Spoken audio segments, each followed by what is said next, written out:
नए साल का आगमन है। नए साल का आगमन है, इसे अपनी सुंदरता से सजाना है।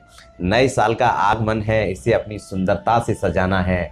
छोड़ना है बुरी आदतों को, छोड़ना है बुरी आदतों को और अच्छी चीजों को अपनाना है। नए साल का आगमन है, इसे अपनी सुंदरता से सजाना है।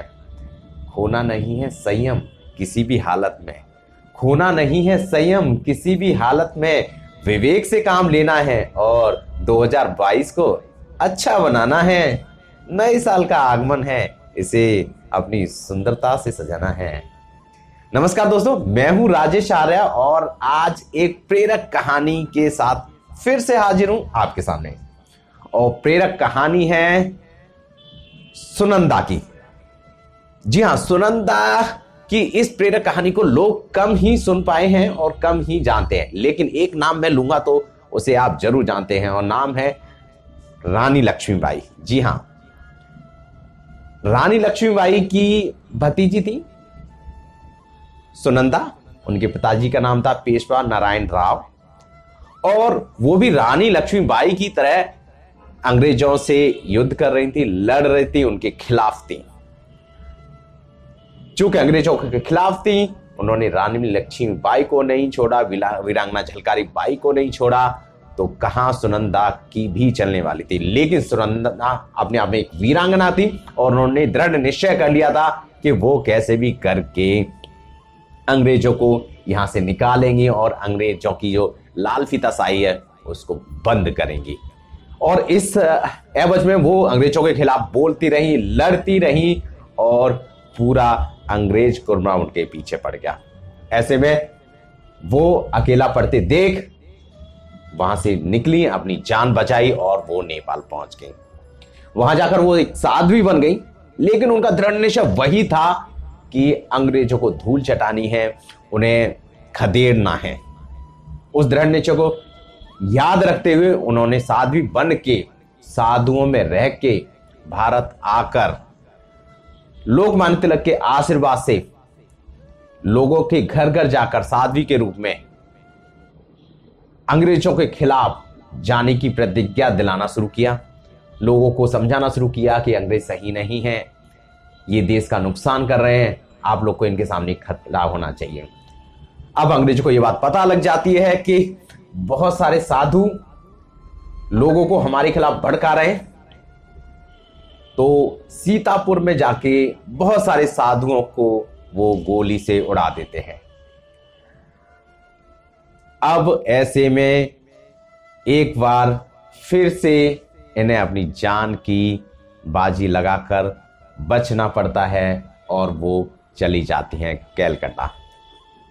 कैलकाटा में वो महाकाली कन्या विद्यालय एक तैयार करती हैं, जहां पे लोगों को, महिलाओं को पढ़ाया जाता है। वो बिल्कुल स्वदेशी था।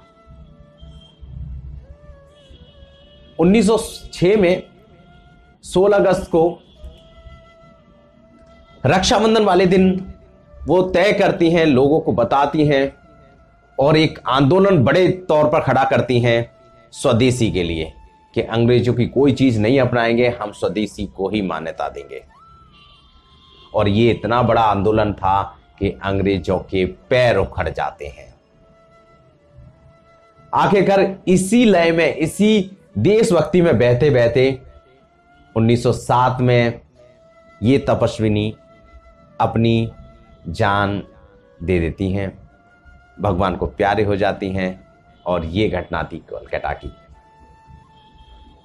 कुल मिलाकर देखा जाए तो एक ऐसी महिला जो भारत की थी, जिसके परिवार के ज्यादातर लोग जा चुके थे, वो एक राजमहल में रहने वाली थी और तपस्विनी की जिंदगी जीकर, देशभक्ति की जिंदगी जीकर, साध्वी की जिंदगी जीकर अपने दृढ़ निश्चय को हमेशा बनाए रखी और उन्होंने देश की, समाज की और भारत की सेवा की। तो ऐसा दृढ़ निश्चय एक प्रेरणा का विषय है।